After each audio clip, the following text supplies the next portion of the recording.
5, 4, 3, 2, 1. What is going on, everyone?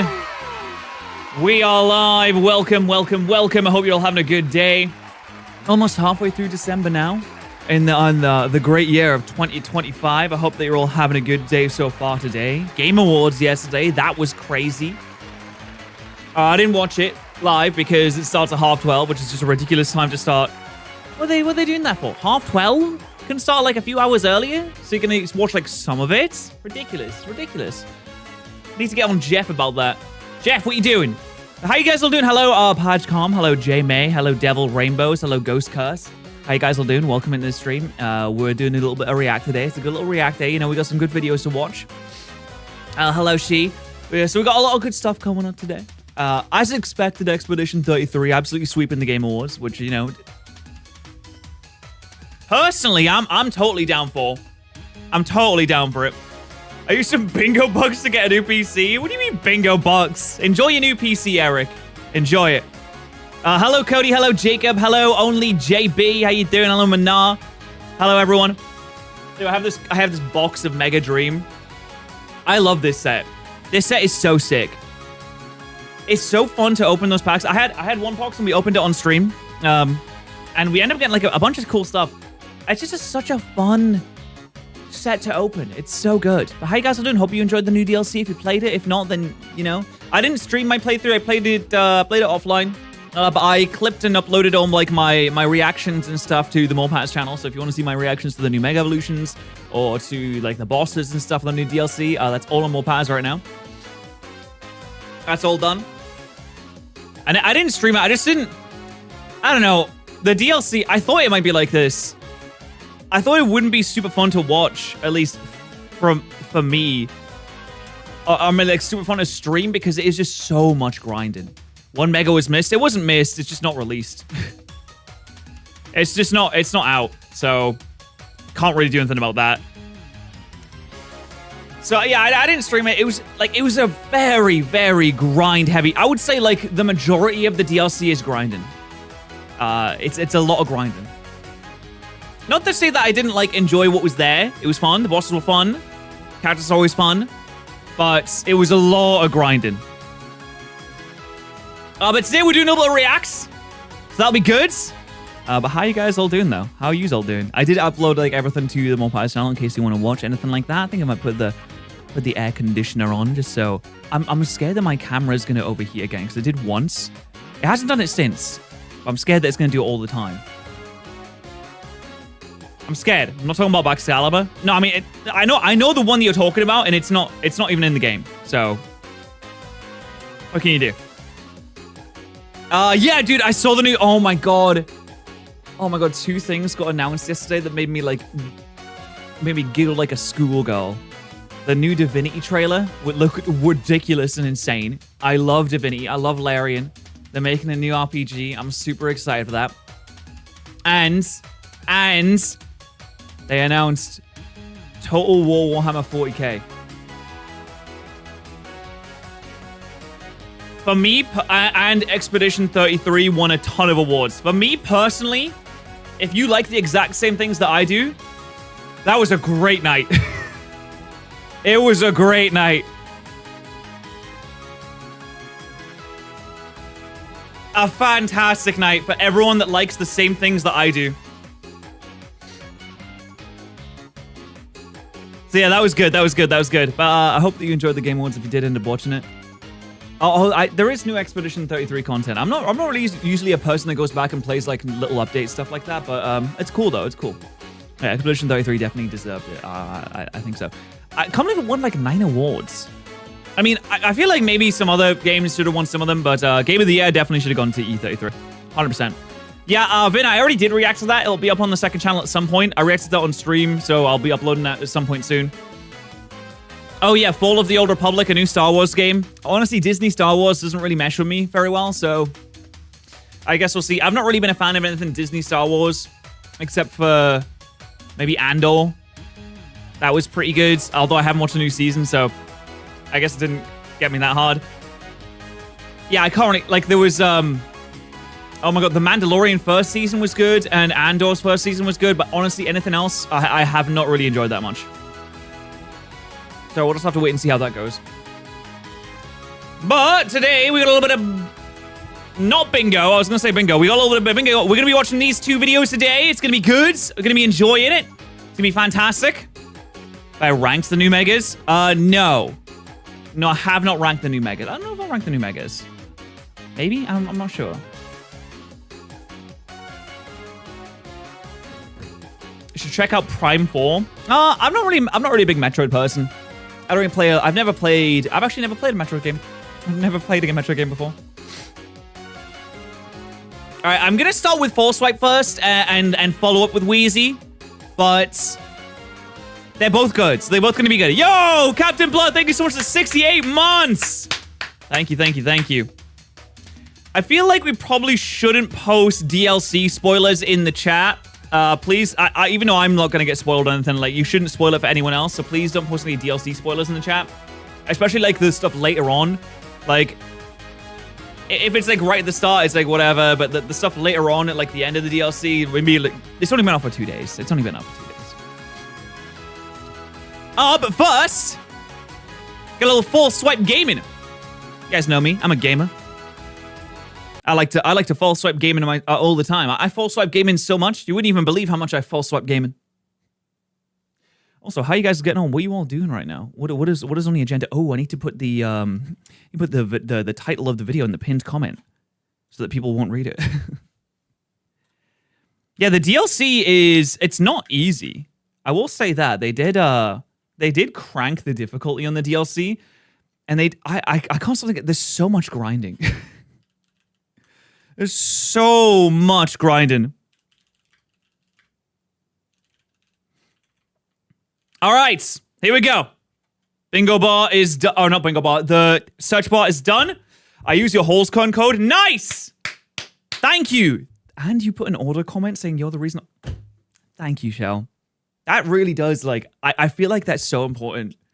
Not only just using the code, but being like, hey, I found out about you through this guy. So if I get another HallsCon sponsorship in the future, I'm going to say it's because of you, Shell. Thank you very much. And anyone else that used code Patterrz at HallsCon, appreciate that. Thank you so much. I picked up a couple things myself, I can't lie. All right, gang. It's time to begin. Can I make this go away? Is that going to go? Is it going to sit there or is it going to go away? 10 Pokemon mechanics that nobody understands. Now, if I'm going to stay on top of my game and be one of YouTubers' most 5 out of 10 Pokemon battlers, the only way to do that is to understand how the game is played. If I don't understand the mechanics, how can I be mostly okay and sometimes pretty good at the game? A game as There's no way. Pokemon has a lot of interactions. Some of them, when you see them, you're like, what? Why? How? Even as a longtime player and content creator of the game, Levitators can take spikes damage. What? How? In what situation? Wait. Oh, with gravity? Like gravity? Like gravity? didn't even know half of these interactions on this list existed. Granted, some of these are generation-specific mechanics, but still, incredibly mind-blowing. So today, we're bringing you 10 in-battle mechanics that are strange, obscure, or in some other way, not all that well-known. Even for I'm sorry, why? Hold on. Why are we fighting? Why are we fighting a level 50 shiny Sceptile with a level 15 Riolu? Players. Wait, the faux Sceptile is hurt by its overgrow? Oh, is there some, like, weird ability thing that's going on here? I mean, obviously, it's the sand damage that's being taken here.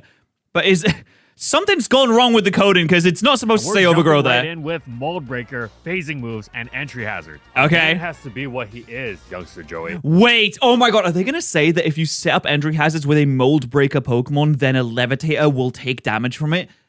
You know, that makes sense, but in a way, it's weird. It feels like it doesn't and shouldn't work like that. But if it does work like that, it also makes sense for it to do that. Can't break the mold, unless Mold Breaker is the anti-ability, but simply, it ignores abilities that would thwart the full success of your move. Most famously, this allows Earthquake to hit Pokemon with Levitate, which would otherwise be immune. This is literally the #1 way it's used. It's mostly, it's just Levitators, really. It's like, oh, I want to use Earthquake on a Rotom. I want to use Excadrill. It's got Mold Breaker. I'm going to Choice Scarf for Earthquake on Rotom. It's dead. That's how I've mainly used it. I'd never remember to use it in any other way. Particularly excellent trait of Patterrz, which allows it to really slam a would-be check in Bronzong and Excadrill, which lets it slice through its usually excellent counter Rotom Wash. It's also renowned for... There it is! Okay, I'm sorry. Is the Noah in the building right now? Did the Noah watch this video before? being tragically What's going on, guys? Patterrz. Anyways, though this is the most well-known example, Mold Breaker and its clone abilities, Terravolt and Turbo Blaze, generally cut through immunities provided by abilities. See Kieran Black's Fusion Bolt smashing through Thundurus Therian's Volt Absorb. That makes perfect sense, of course. Beyond this, Mold Breaker and company also blast through Sturdy. Which is also a really, really good use. I totally forgot about this. This is a super good use of Mold Breaker. Not that there's a huge amount of like sturdy Pokemon when I play the games because we randomize the abilities usually. And for some reason we don't pick Sturdy, even though Sturdy is a really, really good ability. Choice Band Close Combat can one-hit KO Golem in spite of the latter's abilities built-in Focus Sash. And funnily enough, it even ignores Unaware. The mighty Quagsire may be able to fend off Zacian Crown and Extreme Killer Arceus, but even Quagsire cannot withstand Haxorus, which will hit it with the full force of its boost. Finally, Excadrill and Druddigon have used Mold Breaker's Stealth Rock, which ignores the bounce-back effect of Magic Bounce. Oh, that's also super... That's interesting. I didn't know it would work. Like, I guess it makes sense. But for some reason, I only see Mold Breaker as something that it's like a damaging move that you're using, not like a status move. I figured that a status move wouldn't be affected by it, but really there's no reason to think that. There are many other examples of the ignorable abilities that Mold Breaker denies, but these have been the most relevant competitively. However, you might notice that these examples all relate to direct, immediate effect. There's nothing like Toxic suddenly doing damage to a Magic Guard or Poison Heal Pokemon. This is because Mold Breaker isn't like other ability-suppressing abilities or moves like Neutralizing Gas or Gastro Acid, which deny the opponent's... Neutralizing Gas is just the better version of this. Unless you're in a doubles battle and you don't want to turn off your partner's ability, it really is just like the power creep version. Entirely. Mold Breaker simply but it's only on one Pokemon, so it is fine. But Neutralizing Gas is so good. Ignores an opponent's ability for the execution of its move. There's nothing stopping you from using Toxic on a Magic Guard Reunion. I'm going to use Mold Breaker so many times. Look, Subnoodle. Subnoodle, it's your distant cousin. Do you see him on the screen, Subnoodle? Your distant cousin who is not in any way actually related to Subnoodle and cannot be proven to be in won't take any damage after the move is over. This is exactly what makes this... I need to stop saying that. I don't want to test my luck. particular mechanic so strange, and it's certainly not one you're at all likely to actually encounter in battle. In fact, in Gen 4, you can't encounter it at all, as it didn't come into play until Gen 5. Starting there, if a Pokemon with Mold Breaker uses a phasing move that drags in a Pokemon with Levitate, it will be affected by spikes and toxic spikes. That is cool. I wonder, can you set up the Stealth Rocks with a Mold Breaker Pokemon, then switch out? Does it still work? Either finding a loophole or applying the same logic that would allow Earthquake to hit the Levitator, depending on how you look at it. It's consistent, though a Poison type with Levitate getting dragged in like this would actually absorb Toxic Spikes. Oh, wow. Okay, well, yeah, no, I mean, that makes sense. It's incredibly unlikely to actually see this take place because of all the Mold Breaker Pokemon in the game, only Druddigon is ever going to be using a phasing move. Defensive Druddigon sets that run Dragon Tail are usually going to be using Rough Skin as their ability, and even if you did have Mold Breaker Dragon Tail Druddigon, it's hardly a guarantee you're going to be dragging Levitate Pokemon in with spikes down. I wonder, because when they go to program this game, is it just a case of we can set a certain variable to always do this certain thing to these types of moves? Or is it something that they have to individually program? Do they have to program that feature just on the off chance that it's happened? Do they have to think about the possibility of this happening? Yeah, I mean, obviously we say like, oh, Pokemon game developers, haha, bad at making game. But when it comes to stuff like that, the fact that they can even think about this stuff is, I'd say, somewhat impressive. Impossible, but well, there's a reason that unless you like looking obscure mechanics up, even a long-tenured competitive player is unlikely to know that this mechanic exists. They never have to put Mold Breaker and phasing together, and they're never certainly wouldn't know that exists. Into it. If asked, the closest association you'd have with Mold Breaker and phasing would be that the ability would let Roar go through Magic Bounce, Soundproof, and Good as Gold. It almost doesn't even make sense that Mold Breaker would bypass Levitate in such a quasi-roundabout, indirect way. Almost. However strange though it is, it's not quite the defiance of the type chart mechanics of our next choice. The battle mechanics are insanely well done. I think so. It's incredibly like intricate and complex, unless I'm getting critted 3 times in a row, in which case this game is bullshit. It's dumb and I hate it. In which steel types can be poisoned. But okay, corrosion, right? I mean, that's it. You use corrosion. Before we go into the next wacky mechanic, we're sponsored by something we already use. Because this video is sponsored by Rocket Money. Look, let's I watch a lot of go! streaming services. Sometimes your money goes to the moon, baby! Trials I signed up for with my credit card, and then all of a sudden, there's a subscription charge I didn't expect. I know this is no, not a subscription charge you didn't expect. Bumble $33? Jesus Christ. I've never paid for an app like that before, but that seems so $19 for Hulu. You too. Luckily, thanks Good to Rocket Lord. Money, I will never forget to unsubscribe to your subscription service ever again. Before I used Rocket Money, there were hundreds of dollars unknowingly being taken from me, admittedly because of my own forgetfulness, but it becomes overwhelming having to remember. Yeah, I put my hands up. I constantly forget my subscriptions all the time. What am I doing? I can't talk. Then okay. Which guy is this? The person that subscribes to the NFL $15 a month, but also to the New York Times and Peacock TV while having an annual Walmart Plus subscription and Game Pass? What guy is this? I mean, that seems like an insane guy. For you. And in just a few taps, too. Rocket Money may even be able to try to get you some refund money for lost money. It feels like those subscriptions are just all over the place. Because they have saved up to $740 a year when you use all of the app's premium features. They've also helped members save over $880 million in canceled subscriptions. So if you want the best spend money to save money, is it? Support the channel to help us produce more content, you can go to my link in the description below to try Rocket Money for free, or go to rocketmoney.com/falseswipe to try premium features. Oh, all right, I will. After, of course. The poison-type immune steel types are vulnerable to the poison status condition. And no, we're not talking about Salazzle using its corrosion ability. All right, sorry. That was just my first guess. Toxic Heat Ran, as awesome as that is. In the second generation, steel types like Skarmory, Steelix, and Fortress are renowned for their longevity, which is in no small part thanks to their toxic immunity. On the extremely rare occasion that Swords Dance Tentacruel shows up, its stab Sludge Bomb will also do no damage whatsoever to them, rendering its otherwise nasty 30% poison rate useless. Wait, hold on. Steel types are good? So this must be an old gen thing. Since when was steel types good? However, it is possible to poison steels. Granted, it's not in a way you're ever going to witness in a battle, at least not competitively. In-game, you might run into it, though it's still not very likely, but in a competitive battle, whoever does get their steel types poisoned would mostly be thanking their opponent for making the battle easier for them, as technically, Gen 2 steels aren't immune to the poison status. They're immune to being badly poisoned. Wait, what? So you could just poison powder a steel type and it would just work? But they're immune to poison type attacks, and they're immune to being badly poisoned. So if you had, for example, a non-poison type move that regular poisons like Twin Needle, then it would work. The gradual buildup of toxic damage, and they're immune to poison type moves. Therefore, if there were a move that caused regular poison without being poison type itself, it could poison steels. And indeed, that move exists. It is the bug type Twin. Why would they program it to be immune to badly poisoned, but not to regular? Did they just forget? And thus it's so crazy. I just talked about, oh my god, like how do they think of these things, these opportunities, this mold breaker interaction? How could you possibly think about that? It's so deep and intricate and so complex.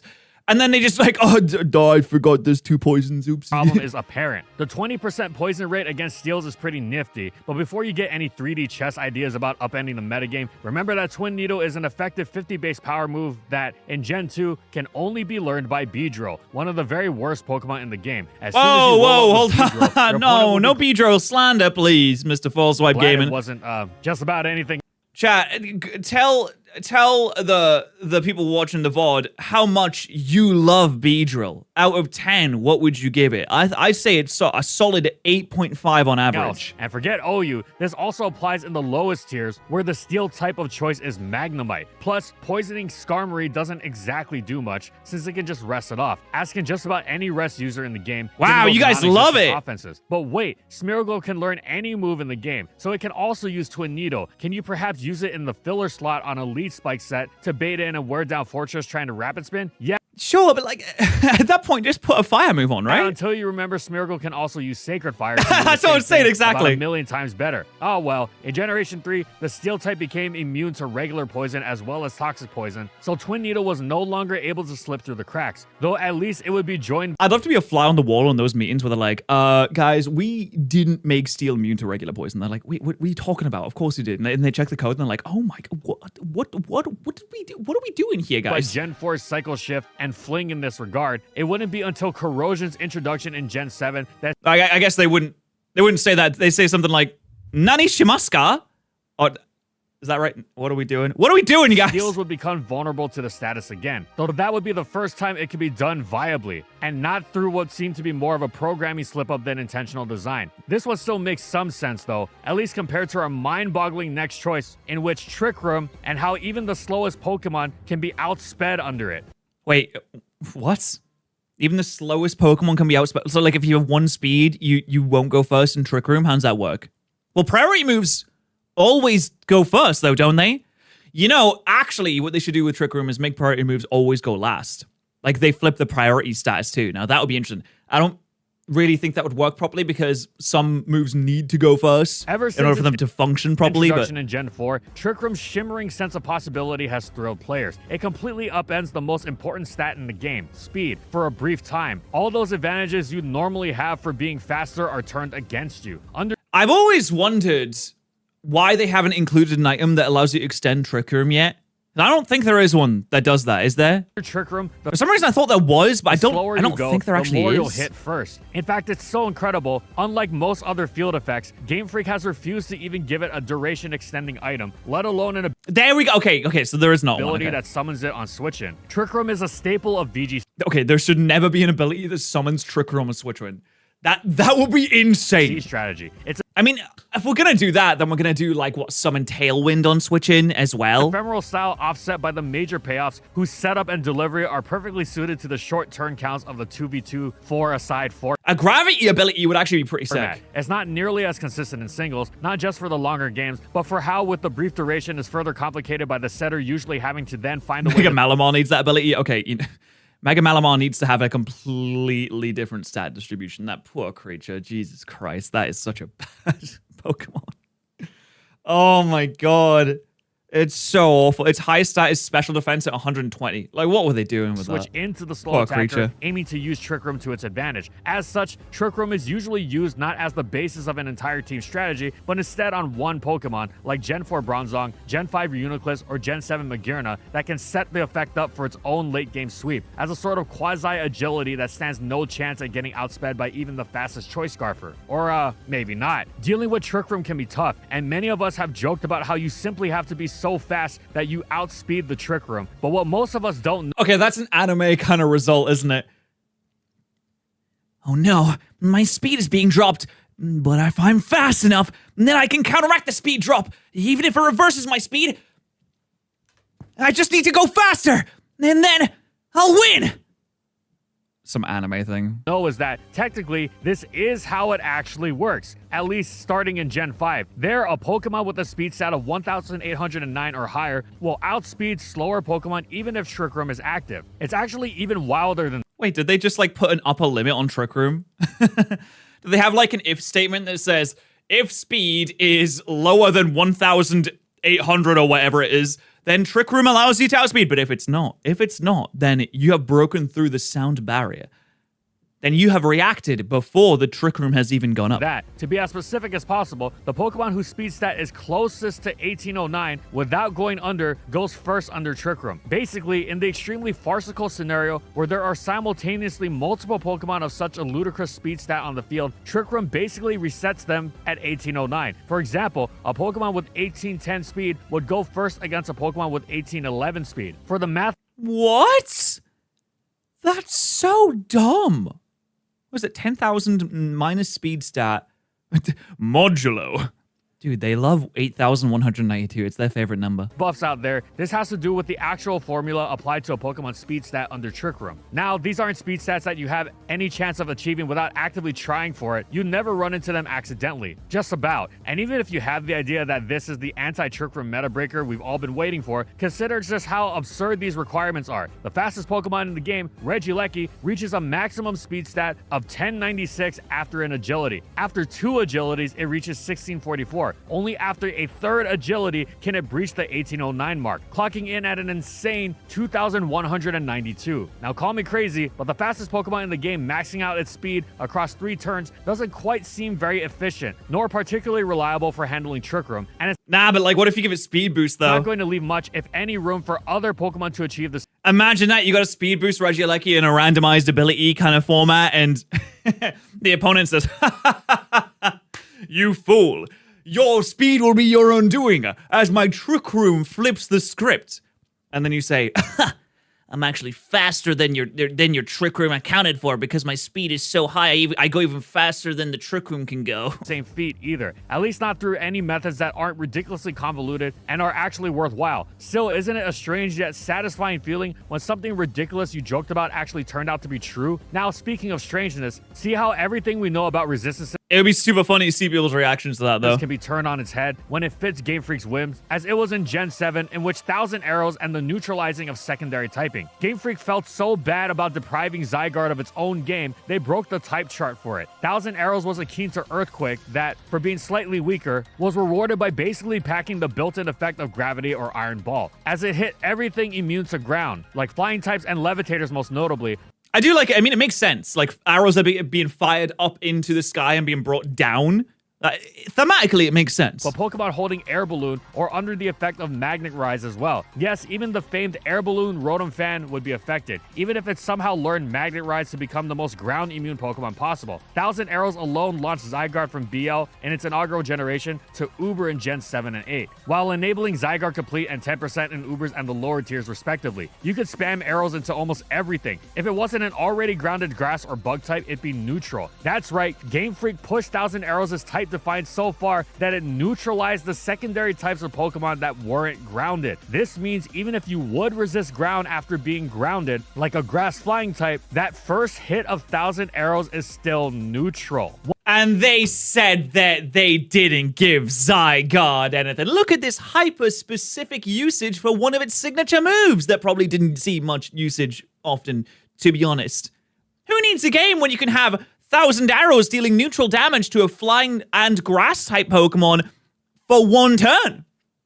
I feel like that's equal. Once honestly. you're grounded, sure, you get the resist again, but 1,000 Arrows needs to ground you first, and that first hit crucially removes the resist. Oh, it's fine, you can resist it after the first hit. It is, of course, utterly insane. More relevant example. Imagine, say, Galarian Weezing unable to resist Iron Valiant's close combat until after the initial hit, which would leave it with a ton of damage taken. But the only reason this wasn't especially outrageous regarding Zygarde was because Zygarde isn't really that strong or well used. the Pokemon that were grass or bug and also flying or levitating weren't exactly very good to begin with. Nobody would have been using Tropius and Vikavolt to check Zygarde were it not for this mechanic. What? But Tropius is so good. Like Leech Seed? Like sub-Leech Seed, guys? I feel like that's a good strategy. The fact that no such Pokemon existed are why this mechanic isn't too well known. Still, Game Freak really went all out in setting up Zygarde's redemption tour. The flip side of this mechanic, more known to the competitive player base, that does help the lack of resist part make more sense, was that 1,000 Arrows would not Wow, I really like that animation. That is really good, but not as good as saving 10% on your gamer subs using code Patterrz. I mean, that is just a little bit better. But almost as good. hit a Pokemon like Celesteela or Skarmory super effectively, despite their secondary type being ground weak. But this was of little comfort, given that on the next turn, they would indeed have gained their ground weakness and be at risk of Zygarde blasting through them like it did most everything else. We say this with great amusement, knowing how the eventuality of the infinitely threatening Mega Zygarde Complete looms over the competitive scene. And speaking of infinite, I can't wait to see all the new Mega Evolutions and Pokemon Champions. Or even like a mod for BDSP, which I think is actually possible. If we get those abilities, see what these abilities are, put them in, start making some sick sets, start making some, then we fight videos with the new Mega Evolutions. It's some pretty exciting stuff, I can't lie. Actually, this brings us to the first generation with Ditto and its Infinity War. Ditto set out to No.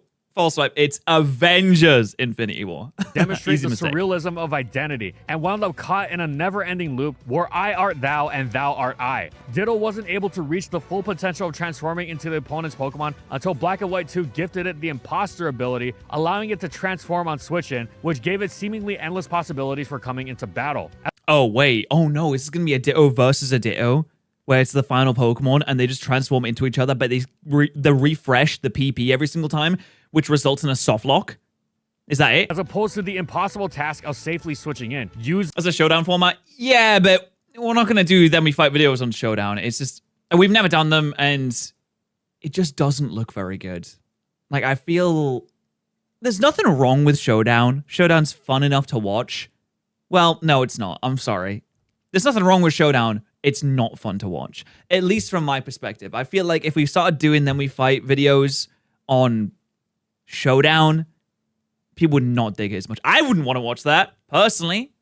Transform and actually transforming into what your opponent wanted you to, which is why Ditto didn't exist competitively until then. One of the things that makes Ditto so good is that it has, in effect, infinite PP, since when it transforms into another Pokemon, it only has 5 PP of each of their moves, but the effect resets every time it switches in. Thus, many stall teams using Ditto could use it alongside a regenerator like Toxapex to either win long-term PP. Oh, that's gross. Or force a tie. I mean, it's a great idea, but it's gross. It would be endless battle against other bulky teams with their own regenerator, which Ditto would be able to copy and actually turn their own PP against them endlessly, as well as yeah, if you have the Ditto, then you can PP stall them instead of you being the one with the less PP. Potentially being able to use recovery. Your PP will be bigger than them, and then because of that, you will win the battle. The battle of PP. Moves if needed, without ever running out of the move if they were able to consistently switch to his teammates after. While that was much later, infinitely resetting PP on each transformation rolls around since the beginning, and anytime infinite PP comes up, endless battles are possible. Now, since Gen 2, you cannot transform into a Pokemon that's already transformed. But in Gen 1, there was no such stop in place. This meant if a battle somehow came down to Pokemon Ditto. Oh, I love the animations on this too. Last Pokemon Ditto, the battle would never end, because by virtue of having no other moves with which to damage each other, they would simply transform into each other over and over and over and over, and we'll stop there. That's Funnily the soft enough, lock, folks. This could also happen in Ubers, as Transform Mew does exist there to counter opposing Transform Mew, and as standard Transform Mew doesn't actually use any attacking moves, it can't actually damage the opponent at all. It doesn't use any attacking moves? So in the extremely unlikely event that both players bring Transform Mew and they wind up being the last Pokemon, the game would also go on infinitely, theoretically. I mean, yeah, that's it. What can you do at that point? Discussions about Game Boy battery life. It's a draw. Aside, this infinite transformation also applied to the Or maybe just battle until the heat death of the universe, depending on how stubborn you are. Japanese Pokemon Stadium, but Transform was fixed outside of Japan to fail if the opponent's Pokemon was Ditto. Speaking of the perils of potentially endless battles, but no there was Mew? a time where the competitive community had to adjust the rule set with extreme specificity, in which Wobbuffet, the most underrated Team Rocket member, found itself unable to use an item that it quite would have liked. In Gen 4 Ubers, leftovers are a major assistance in helping Wobbuffet repeatedly trap and KO opponents with its Shadow Tag Countercoat combination. Yeah, leftovers is literally like the best item in the game. Or if not KO, then at least neutralize with Encore so a teammate can take advantage. Wobbuffet can still do these things without leftovers. Cut Set Berry Destiny Bond sets are quite good, but by and sorry, I just love Darkrai. large, it prefers lefties. It can also pull these tricks in Gen 3 Ubers, minus the yet-to-be-added Custat Berry, but it's not allowed to run leftovers while doing so. It's not for being too overpowered with leftovers or anything like that. If you have any interest in Gen 3 Ubers, and you should, because it's a fascinating metagame, you might scroll the page for it and see in the rule set that Wobbuffet and its pre-evolution Wynaut are banned from holding leftovers. Why? Struggle, the default Is Wobbuffet that good? damage move you revert to when out of PP, makes you take a flat 25% of your maximum HP as recoil damage in Gen 4 and on. Before that though, Struggle's recoil was half of the damage dealt in Gen 1 and a quarter of the damage dealt in Gens 2 and 3. This wasn't a problem in Gen 1 as there were no leftovers, but in Gens 2 and 3, seeing as Struggle is merely 50 base power, you could very well deal Struggle damage whose recoil wouldn't out damage your lefties. Not always. There were some amusing GSC scenarios where a max curse boosted Snorlax would threaten to win with Struggle, but why would you want to do this? Did indeed happen. I he threatened to win with struggle. That's really funny. I didn't do any Mega Dimensions live stream. I played it off stream, which honestly, I feel like since most of the DLC is grinding, maybe that was the right decision for me personally. It's so much grinding. Sometimes it could be an advantage if you were trying to waste opposing PP. Other times it could actually be a hindrance if you were trying to make your own Pokemon faint, so your Snorlax would be the last Pokemon and it could no longer have its curse boost roared out. Theoretically, you could have two last Pokemon face off that couldn't outdamage each other's leftovers, both from opposing struggle damage and the recoil of their own. But if you manage to get into the situation, you just call a tie to avoid the otherwise infinite battle. Now imagine this happens. No, but what if you're like super stubborn, like, no, I got this. At the end of a Even if mathematically the battle would never end, you're like, I got long this. Battle once all other options are exhausted. But can struggle even crit? Literally anytime two Pokemon face each other. That is what happens when two Wobbuffet holding leftovers are on the field. Oh, Shadow Tag means you can't switch out either. They are both trapped by the other's Shadow Tag, so there's no escape, and they have no moves other than to flail at each other haplessly with their non-damaging moves. After running out of PP, they will then begin to struggle, but Wobbuffet is so weak, it's not doing any damage to— The risk of that is pretty high as well, because all that needs to happen for this situation to occur is both players just having leftovers Wobbuffet.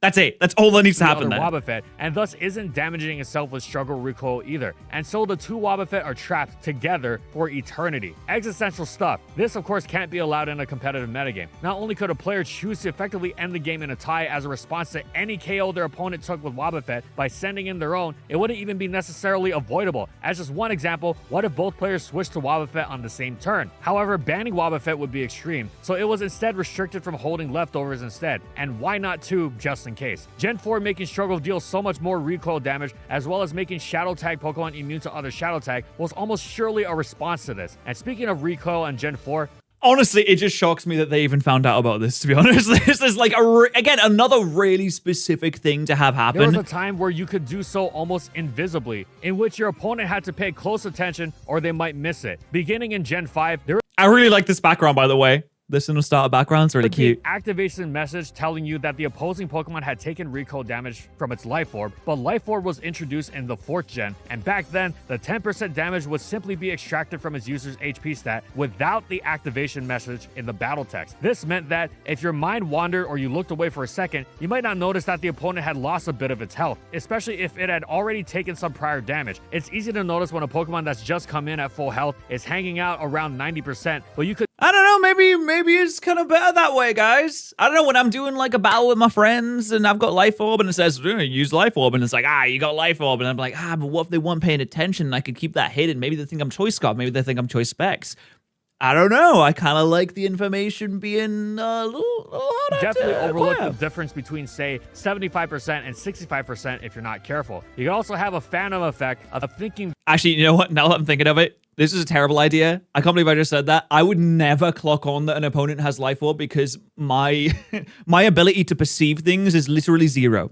If I had RPG-esque stats, I'd have like, I don't know, like 4 strength, 3 intelligence, 7 luck, and my perception would be 1. It's easily my least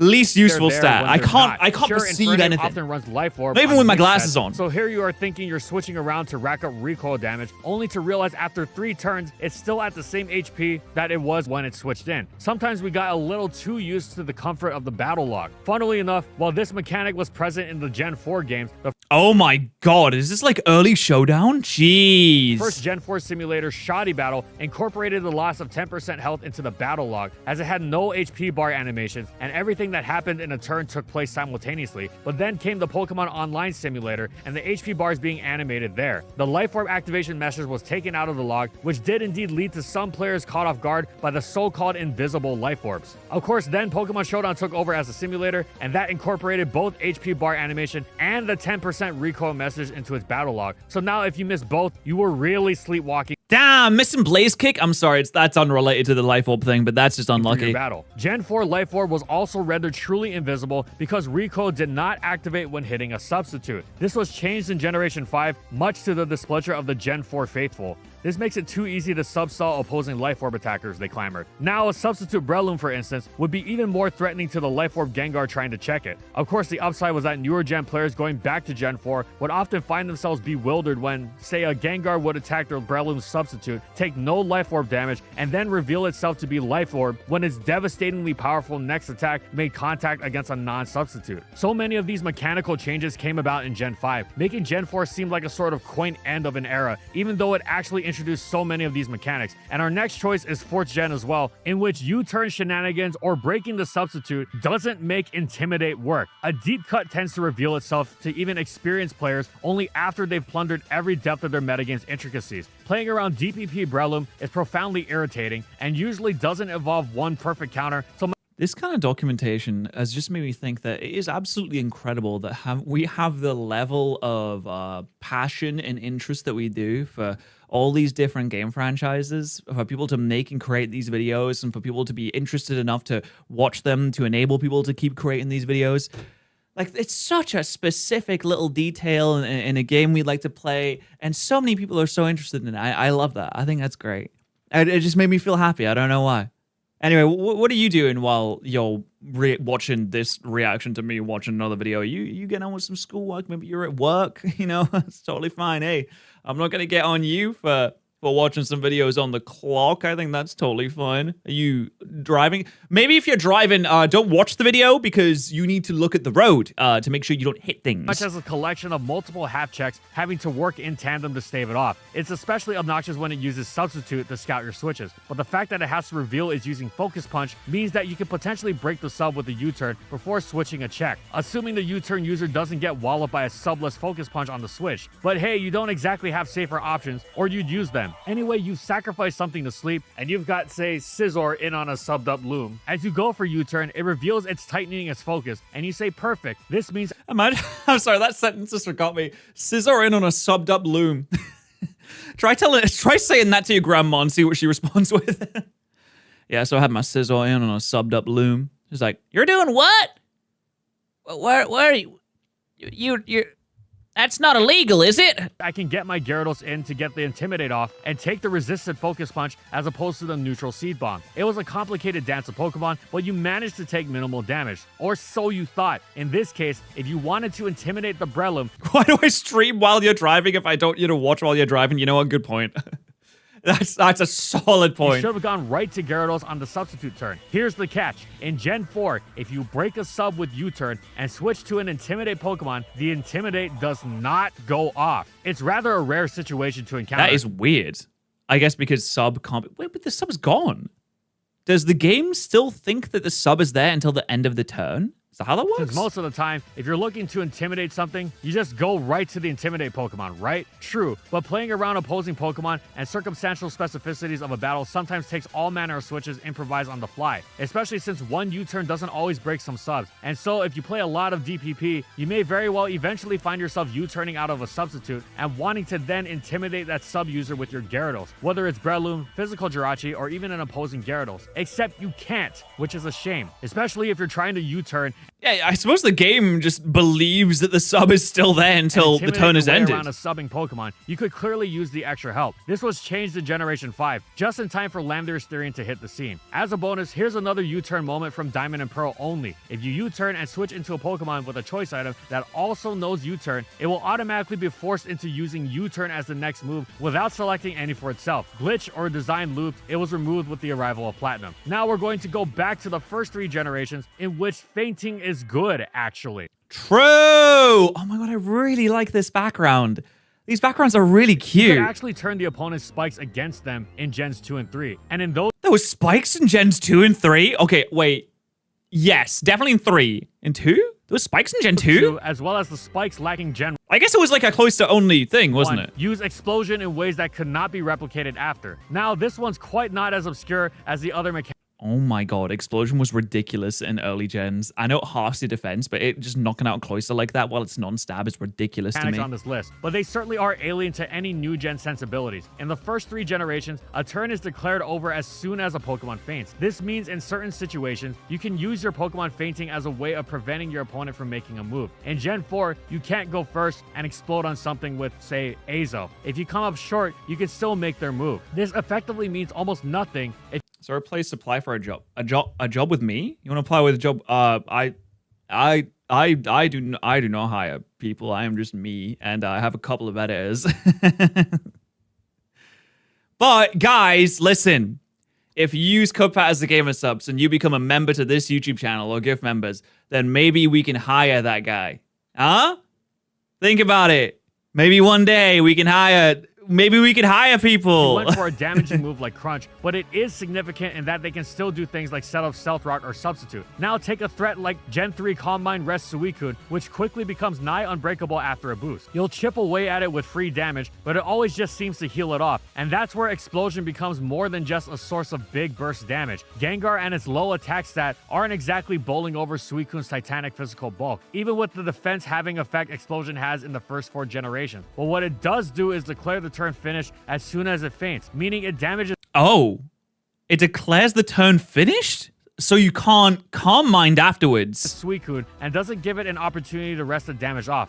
Ah, very smart. Okay, that's another little thing that I didn't know Explosion could do. It just ends the turn. Which, should Gengar time the hit right against a chipped Suicune, might be just what's needed to finish it off with a teammate like Aerodactyl or Dugtrio.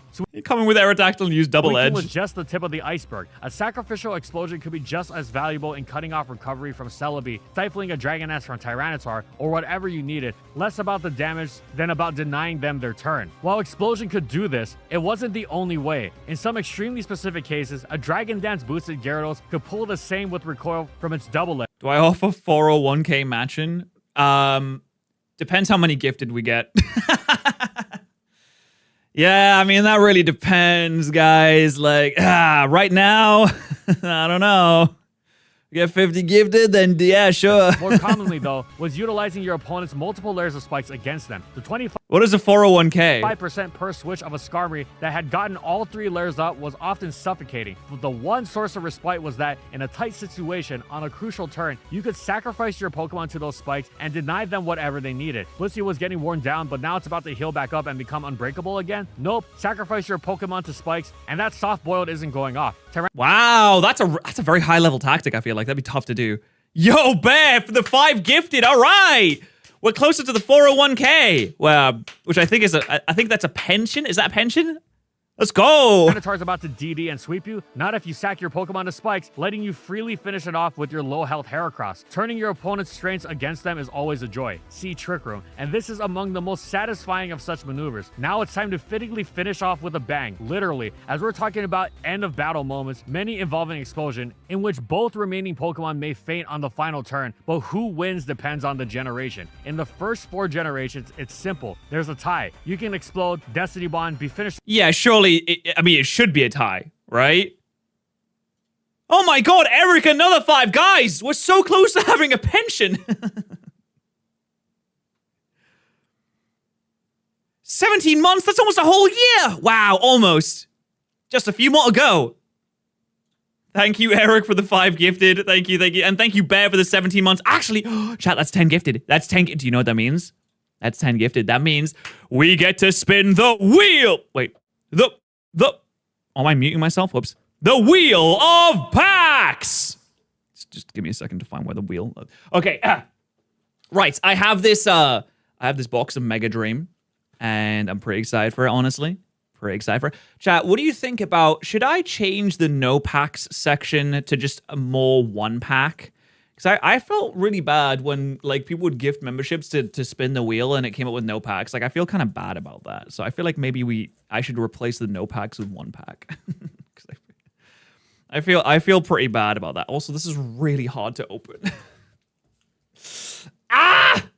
The magenta, the smallest one's 5 packs.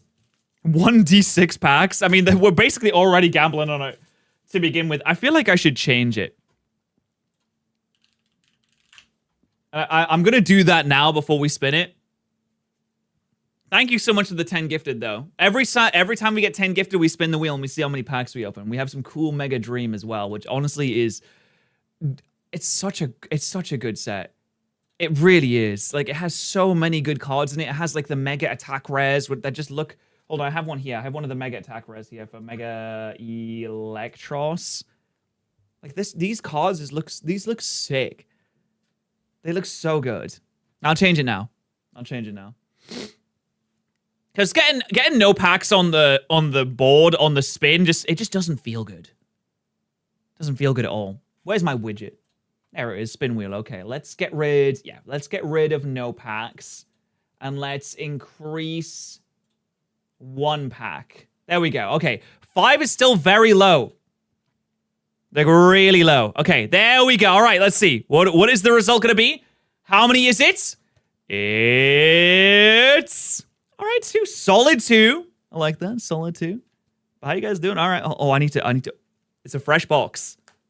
Oh, it's a fresh box, and it's open now. All right. Now, with the Japanese special sets, in the box, you always get at least one of the Mega Attack rares, which is pretty good, at least. You know what I'll do? I'll make a Giga Pack. I'll put both packs into one. Hey guys, like I said before, please don't post like endgame DLC spoilers. I don't want anyone to like come in here and be like, well, fuck, I just got spoiled and stuff. Don't do that, please. I'd appreciate that. I mean, I've finished the DLC. I just don't want other people to get spoiled. Okay, here we go. 2 big packs. The Japanese packs are they feel so much different to open compared to the regular English ones. Okay, right. I love this set. Let's see what we get. Okay, we got. Oh my god, I need my arm to get up here. There we go. We got a little Togekiss, got a little Yama, got a little one of those. Got a little Patterrz. That's a really cool Snorlax art. And then we got it. Oh, there's a Pangoro. Oh, that's really cute. I like that. Oh, we got Ogapon EX. Nice. I think that's the first pack there. And then, the second one. Oh, that's a really cute art, too. Damn, they got some nice art in this set. Oh, bro, sunbathing. And then we got Zeraora. We got Golbat. What the fuck is that? Is that a trumpet? Okay. I have a trumpet to go... I have a trumpet to go with my watch now. You know, things that famously go together. The trumpet and my watch. Of course. Use code Patterrz to save on your trumpets at Holzkern. All right, nice. Thank you so much to everyone that gifts, by the way. Much appreciated. Thank you. I have 8 more Mega Dream packs in here. 8 more Mega Dream packs. And I'm not gonna lie. I'm gonna get a lot of packs tomorrow so that we can open them on stream. I will never run out. I'm gonna get a lot of packs, and I promise you guys, we will never run out of packs. Never. It's gonna be so sick. I can't wait. Okay, here we go. Off by your own life orb, whatever. If both Pokemon faint at the end of the battle is declared a tie. In live formats where a tie wasn't a satisfying result and there wasn't time to replay, self-KO clause, which was in effect right from the earliest in-person Japanese tournaments, would determine the user of the element that KO'd their own Pokemon as the loser. However, in non-live tour simulator play, self-KO clause didn't apply, and ties were recognized as valid, whether they were accepted as a result in and of themselves or called for a replay. This tended to if you blow yourself up, it's like, you can't win by blowing yourself up. If both people have the last Pokemon, like if you have a Pokemon in the back, then it's fair game. Confusion for I guess that makes sense though. Came from a world without ties. That's right, when Gen 5 came around, things really got complicated because ties were removed from the game. Now there was simply win or loss, and seeing as such tight finishes were rare, even Why would they remove ties, Experienced though? players would struggle to remember what constituted a win or loss. Following the spirit of self-KO clause, if your last Pokemon used Explosion to KO the opponents, you would lose. But seeing as Explosion had been nerfed into near non-use outside specific lead strategies, this wasn't anything to worry about. In a similar vein, a successful last turn Destiny Bond would also lead to a loss for the Destiny Bond user. Gen 5's mechanics weren't just a copy of self-KO clause though, as on the other hand, if you KO'd your opponent and were finished off by your own recoil, whether from Life Orb or say Flare Blitz, you would still win. I guess that depends on like who goes down first. In an explosion scenario, you're blowing yourself up, you're going down first. But if you take an opponent out, they go down first, and you go down to your own recoil. That makes sense. That makes sense. What really tended to cause confusion at the end of a tight battle, though, were the contact punishers: Iron Barbs, Rough Skin, and Rocky Helmet. Perhaps it was the latent Gen 4 mentality. Whoa, what is that? Surely the Ferrothorn should go down About first. ties. Perhaps it was the heat and the rush of a battle, or perhaps the fact that, for a time, Pokemon Online and even Pokemon Showdown actually had ties coded in as late as Gen 6. Whatever it was, players' minds tended to get awfully clouded when this scenario started to loom as a possibility. It always seemed like the Pokemon that attacks to finish the opposing Pokemon should be the winner, even if it succumbs to Rocky Helmet or Iron Barbs, because it got the KO, right? Well, it's actually the opposite. The Pokemon with the damaging item or ability is the winner in this scenario. What? That's I think that's dumb. That doesn't make any sense. I don't know why they programmed it like that. That's dumb. Close combats of Ferrothorn for the KO. That's stupid. The Ferrothorn user is the winner. This one is confusing, but it's all about That's like Luigi wins by doing nothing. Luigi wins by getting smacked in the face. activation order, and the Contact Punisher kicks in before the Contact Punisher goes down. What a finish. That's gonna feel so dissatisfying if you lose that way. You're like, oh, whoa, won just by the skin of my teeth, and you lose because Ferrothorn has like really pointy and ow, my fist. Ow, I punched it, it really hurts. And you lose because of that. Yeah, that can't feel good. That can't feel very good at all. Streamer has a cardboard addiction. Streamer does have a cardboard addiction. Don't be fucking rude, Path. What's wrong with you, man? Get out. Dude, what's wrong with you?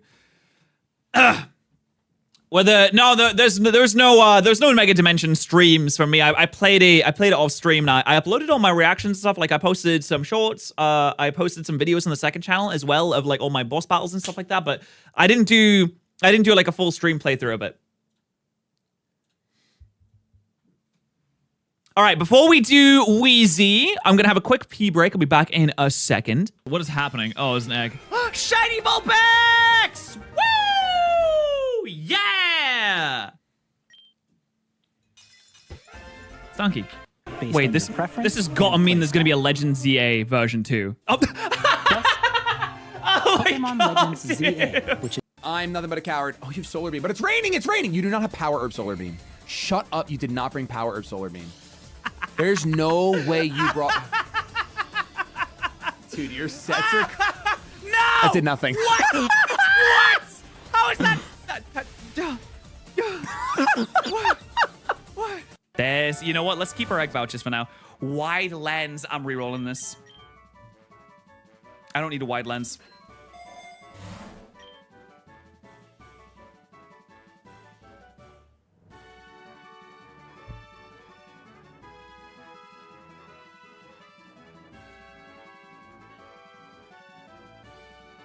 There's nothing I can do for Delphox. I can't switch it out.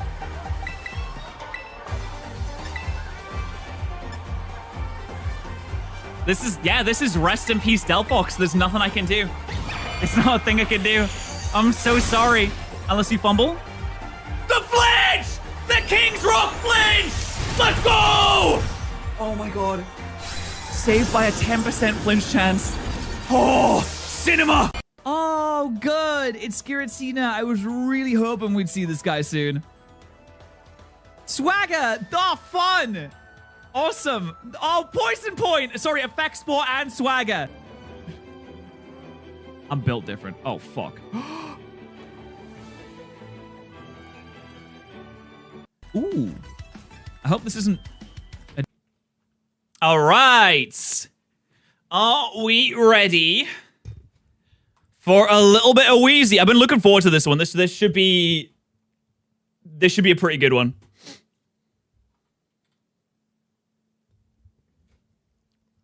No flute this time, sorry. Banana! Thank you so much for the 5 gifted banana. How you doing? Thank you so much. I'm so upset that the leaderboard still isn't like it's not updatable. Like the old time one still isn't updatable because YouTube switched the way they do it. They have like the at things. But what Luke said, and the reason why they can't like fix it yet is because when they reported the data, sometimes they use the at thing and sometimes they use like the old name, so you can't like accurately report the data. It's really annoying. Is it time for you to start using King's Rock? Ooh, maybe. Yeah, maybe. Maybe it's time. All right, here we go. 3. Well, not. Hold on. Now here we go. I need to change the search bar, of course, before we crack on with this, of course. I love Vinny. Yeah, Vinny's great. We love Vinny. Vinny's awesome. Oh, the next Fusion video should go up today, by the way, everyone. The week 2 of the Pokemon Fusion League should be going up on Luke's channel today. I'm just waiting for him to like text me about it so we can do the collab feature, but week 2 should be going up. Very exciting stuff. All right, here we go.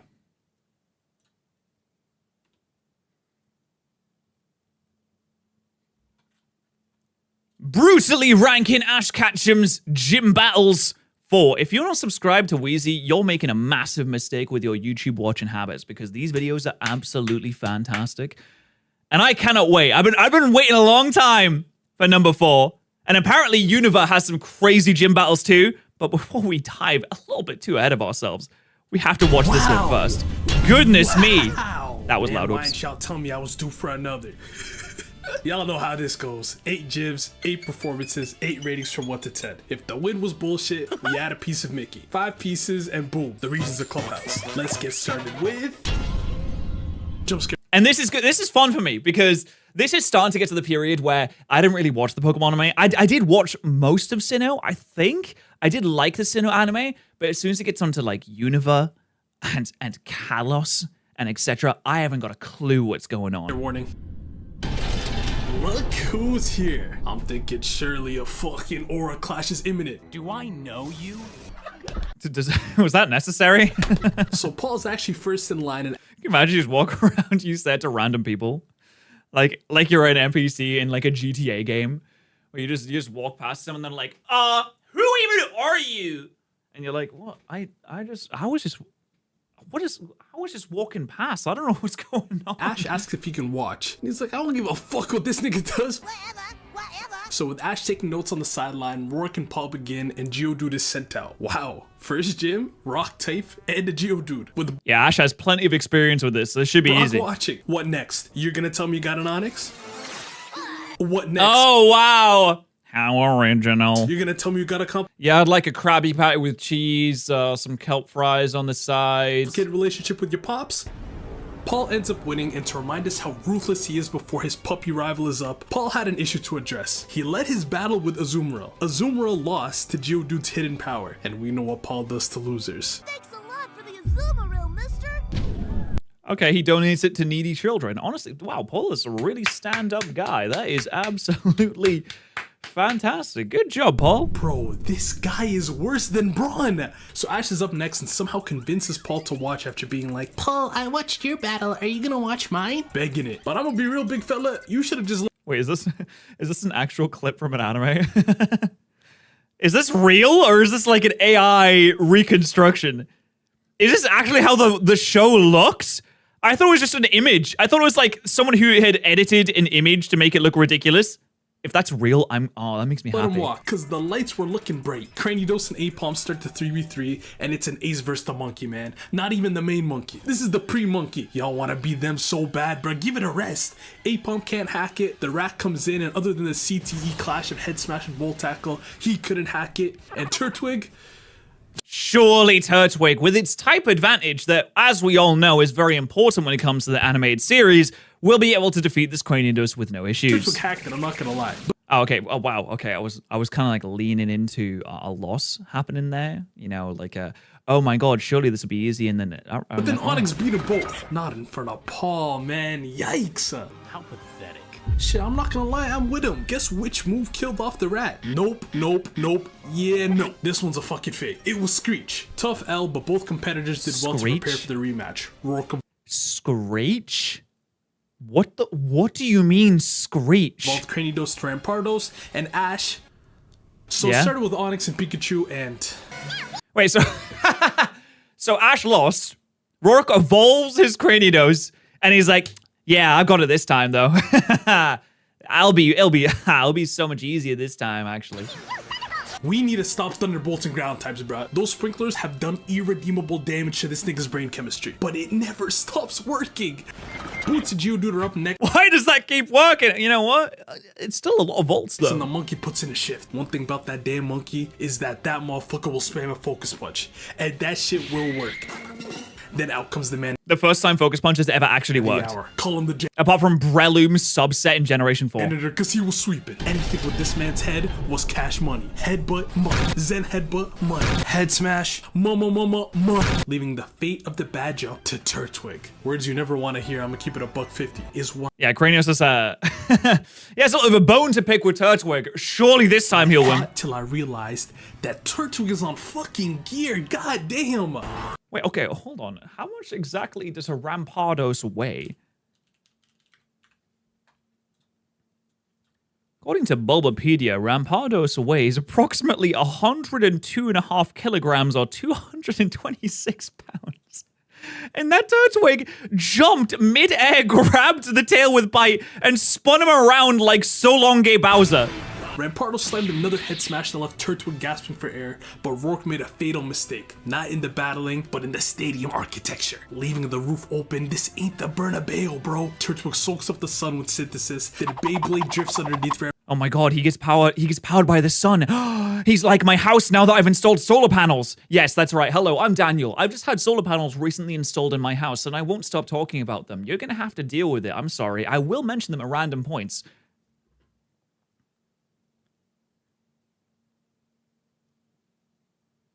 Unfortunately, the sun has just gone down, so I'm not actually generating that much solar energy. Approximately 22 watts right now, which really isn't anything. But during the summer, oh, you best believe, during the summer, it's gonna be amazing. I can't wait.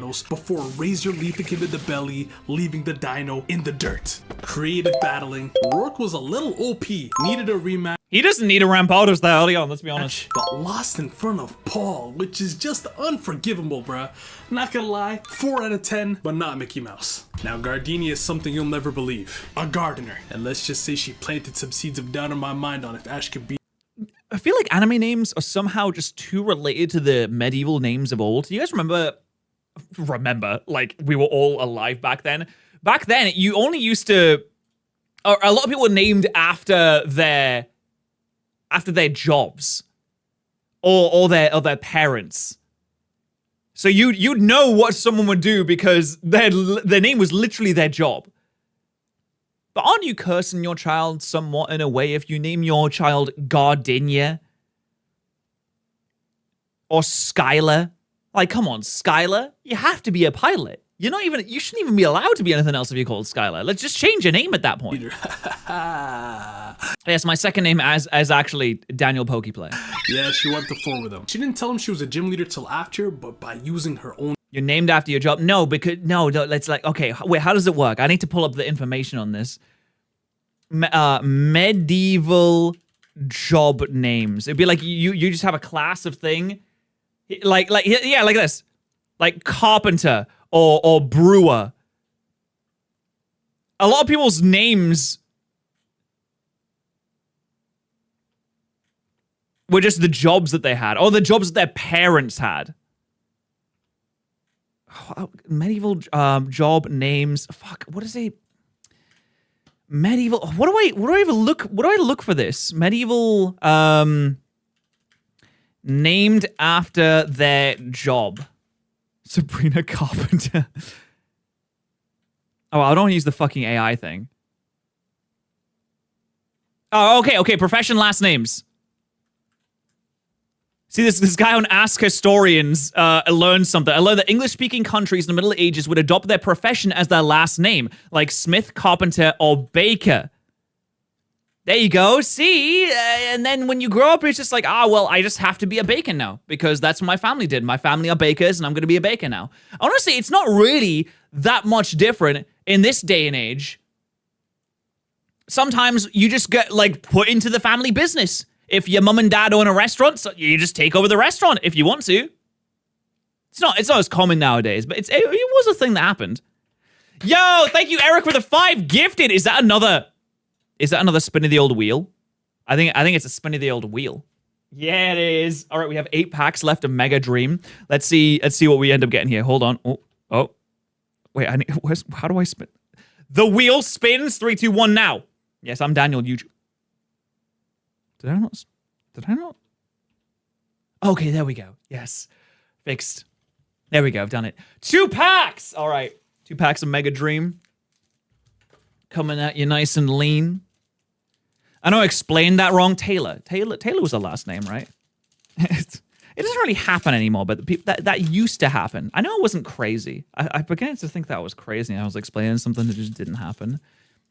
I mean, maybe it wasn't like the most common thing in the world, but it was a thing that... Oh, no. I fucked the pack opening. Oh, no. Oh, no. Wait. Redemption. Sorry, I'm back. Oh, we're so back, chat. We're so back. Oh, boy. I hope I get the Gengar SIR. That would be cool. Okay. Here we go. Another 2 packs of Mega Dream. Every 10 gifted, we are spinning the wheel and opening a random amount of packs and seeing what we get. A nice little Bouffalon. Okay. Hollow King Gambit. Very cool. Hollow Horned Crow. A very pretty Pokeball-esque Snorunt. And a Hops Zacian. I think that's the first pack there. So we go into the second pack. Come on. Show me the money. Oh, not even the money. Just show me the cool card. I just want a cool card. I really like that Gengar SIR in this set. I really want the Dragonite, though. If I get the Dragonite, I'll throw it up immediately. Okay, Dusclops, and it's a regular Reshiram. Okay, they're hiding the good stuff in this one. They're hiding the good cards in the back, I can tell. They're hiding the good cards in the back. We haven't had an illustration from this yet. Yeah, they're hiding it in the back. Oh, no, we had the trumpet. How could I forget the trumpet? We have 6 more packs of Mega Dream, though. Mega Dream. I love this set. I wish I could open them all right now. I have to stick by my rules. I cannot open them now. I have to stick by my rules. SARs are not guaranteed. No. SARs are not guaranteed. You're going to get at least a Mega Attack Rare there. And if I got the Gengar Mega Attack Rare, I'd also be really happy because it looks really sick. Oh, the Dragonite one. The Dragonite one's cool. What was I talking about? I was really worried there that I was just giving out wrong historical information. And the last thing I want to do is misinform people. Turtwig that was much faster. She humiliated both Ash's Turtwig and Staravia. The mirror and the flying type? Yikes, bro. But hey, show me some in Ash. Let's see it in the official match. They begin with Turtwig and Cherubi, and I'm gonna say it because we're all thinking it. Cherubi looks mad delicious, bro. Oh. Just take a bite. Oh, American Thanksgiving just passed. If you niggas were given a cherry pie, you'd be licking your damn finger. I've actually never had a cherry pie in my life, though. Stop it. Anyways. I bet they're good, though, ain't they? It was almost as powerful as it was I do love cherries. tasty. It had chlorophyll, and with that sun shining and those solar beams beaming, Ash was forced into an early switch to keep Did someone just say solar? Hi, I'm Daniel, and I just had solar panels. Turtwig alive. Staravia comes out and applies that early pressure until the clouds eventually cover the sun. Well, you can't trust the weather, right? Faces! True! Staravia makes full use of the As someone with clouds, and right when they clear, nosedives right in front of the sun, blinding Cherubi like a fly ball, and hits him with the flying type starter pack. Nice. Wing attack, quick attack, aerial ace, done. Like you said, can't trust the weather. This is jolly ass battle, bro. Classic Eternity City weather, am I right, guys? And speaking of jolly, out comes out that fast ass Turtwig. Staravia was battling well, but when the tackles are hitting like extreme speed, you just gotta firm it, bro. But maybe Ash's Turtwig can avenge this. Fuck, how do You can't firm the tackles? Does she have Roserade in this? She's gonna have Roserade, this doesn't is she? Turtwig, and this is TT. Quicker name for the quicker mod. TT dodges the tackle and goes for a Leaf Storm, but Turtwig's not too slow himself. The move diff is just staggering though. Turtwig goes I almost wish that Ash would have nicknamed his Pokemon, apart from Pikachu. I don't know. I feel like viewers might have much more of a connection with his Pokemon if they were nicknamed. It's obviously like 25 years too late for that now, but what do you guys think? Would it have been better if he nicknamed his Pokemon? I feel like it would have. For a bite, but TT just spits out a leech seed. Ugh! Okay, so it has an arse in its head. Brilliant. Nah, something about this move, bro. It's like when I saw the inside of Whoa! kangaroo pouch for the Whoa, first whoa, time. Some shit goodness just me. gotta stay a mystery, bro. Bulbasaur's is way classier with this shit. And look at Turtwig, bro. Nah, I get it. TT spreading his seed and you in the crossfire. I'd be horrified too. This turtle's got a tough shell though, cause he jumps up and synthesizes with that bright sun, prepping to land and put it all. You want to get those vines off, on brother? a Have you not learned Leech Seed yet? God, that's a lot of smoke for such tiny creatures. TTE clash of tackles, and at the end of the standoff, TT passed out. W fucking get back. And finally, He nicknamed them after Super Chatters. Could you imagine if... Okay, Pokemon in this day and age. Ash is actually an IRL live streamer. And he goes around and he puts his title, yo, like, big gym battle. Come on, chat. Can we get 50 gifted for the big gym battle today? It's going to be really exciting. I'm not going in to do that battle until we get, 100 gifted overall. You can do it, come on. Roserade comes out, and like her nectar, I thought shit finna be sweet. I'm gonna nickname my Pokemon after gifters. After viewers. Grass not on a 20-pound grass turtle. Are you good? This shit finna be easy. Weather ball is an attack that changes with the weather. Ah, eloquent as always. Thank you, Brock. In the sun, it becomes a fire type. Uh-oh. Move in doubles in power, meaning the fate of this badge falls on fucking Boots. Oh, it's over. It's gotta be over. There's no way he's got this. I don't believe you. So Roserade flashed him and Boots turned to motherfucking KSI, just swinging at anything. Like, bro, relax. Apom, use them big ass ears and try to use some fucking finder. So he does Oh yeah, Avon's just gonna learn that echolocation. and manages to hear another one of them solar spirit bomb weather balls coming his way. But one charged wallop of a focus punch and Roserade caught a taste. You can punch it back. I'm sorry, wouldn't making contact with it just explode it in your hands? How does he punch it back? What is the difference between the Ambipom punch and the Roserade's body?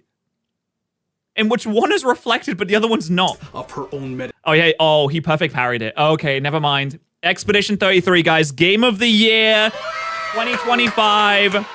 I understand it now. He perfect parried. It's actually goated. You know what? If we could have more Pokemon battles like Expedition 33, maybe the world will be a better place. Not bad, Ashy Boy. Satisfying win. Oh my god, could you imagine adding parrying to the Pokemon games? Oh, the gamers would be so upset. They can't time things. There's no way. Do you know how hard people found the real-time battle system of Legends EA? Imagine if they added timing into it. Then Jarek made the sun backfire on her. Everyone got involved. It just took 2 tries, even though the first wasn't official. This is a strong 8 out of 10, still no Mickey. Let's address the fucking elephant in the room. Third gym's a fighting type leader, and you got a Lucario. Oh my god, she just reflected back an aura speed. Corinna, yo ass is not slick. Maylene's issue is that she's got really low confidence. Like, I'm finna retire, go find a different gym. Sorta low confidence. Her dojo masters and Lucario try to scold her into staying, but apparently a recent battler completely broke her spirit. Of All right. course. Bro, this nigga Paul Why is he just such a prick? walked into her Why does he have to be the biggest prick around? gym, beat the bricks off her with his Honchkrow and Magmar, then harassed her after. The weakest leader I ever fought, and this lightweight badge is just like you. God, Jesus damn. Christ. After Maylene runs off to meditate alone, I mean, Paul is like, this the greatest hater of everybody around them. Dom pulls up on her and gives her a nice pep talk. They bond over what dips in your performance and insults can do to your confidence, and Okay, Paul has definitely played League of Legends before he started his journey. He was a League of Legends main. Then, I don't know, maybe his account got banned. And then he's like, all right, fine, I'll go on a journey. how it can make you even question if you're cut out for whatever you're doing. W therapy, I'm not gonna lie. Dawn even battled Maylene to help boost her confidence. She got her ass beat, but it helped boost her confidence. And Ash was able to face her the next day. And it started with the mid-evolution fighter versus the mid-evolution bird. This should only ever end in one result. Aerial ace to that Brock Lesnar dome. There we go, good job, Staravia. Then Well done. Meditite came out and, oh shit. Y'all see a dumpling, I see Prime Jiren just posted, meditating and untouchable. But it got real bad when he started using confusion. One thing about Sinnoh is that they gon' make a weak ass move look broken. You know who you are. Confusion has never been this effective. Ash Jesus is wel- Christ, that's actually kind of hard to watch. Sorry, just cracking its cranium on the ground. Switched to Chimchar here, but even he was a victim to confusion and started clawing at the walls like a fucking schizo. This is like what my cat does. Just when he has zoomies randomly, he'll just start like scratching or like backflipping off everything. Even these motherfuckers can't believe it. So I have a clip of my cat when he got shut out of a room. He just like, because we have like cameras in the house, so he got shut out of a room. And I checked the clip afterwards. He was so mad, he did like a backflip off the wall. Ash is forced to take the safety off here and send Staravia back out to slam his new move, Brave Bird, leaving Lucario up to either sweep or lose. And if there was any question about which option he was going for, yeah. Now Lucario's a steel type, so Chimchar had a path here for success, and even hit a flame wheel. But when Lucario hits the Patterrz with Force Palm and starts beating the Char off him with Bone Rush, the monkey had no choice but to hide underground. I don't know if he can just like form himself a lightsaber. Fuck, it's a good thing I wasn't underground. He would have caught my ass immediately. Check for aura. Damn! Anyways, Lucario blasts him out with Aura Sphere, then Metal Claws him for the finish. Metal Claw on a Chimchar when you know Bone Rush is disgusting levels of showboating, by the way. But it's all good. Nah, I mean, it would take time to get the bone back. Like, he shielded his lightsaber These guys were just already. saving up for the rat, you know, Ace versus Ace. This shit finna be light. Weasel, I choose you! What? Why? Why have you why have you done that? Right, okay. I forgot these guys did a little mid-season trade. And what's he up to now? Evolved and cheering on the sidelines. I know his ass is happy. Only room for one monkey on this team. Oh, I'm happy. Yeah, the Iron was probably like, oh, at least I don't have to get beaten to fuck anymore. Hashtag noticing. Y'all said this motherfucker should have been in the last poll, so let me see something. And I won't cap to you, the first blows these guys exchanged looked to be mad even. Weasel was impressed. I'm about to turn 30 in a few years. What do you mean you're about to turn 30 in a few years? Do you have any tips as a season? I am not 30 yet. Okay, I'm almost there. All right, in June 11th, I'll be 30. But I'm not there yet. I don't have any tips. Me with them sonic booms on Aqua Jets. That was until. And now Lucario got him right where he wants him. Locked on and aurored up until. Oh, it's over. Wait, Jeez. what is this? So they hit a little orb clash and blowback, not What was that, water pulse? themselves, but the roof off of the dojo. Oh, mate, that's gonna cost so much to fix. I'd be so pissed.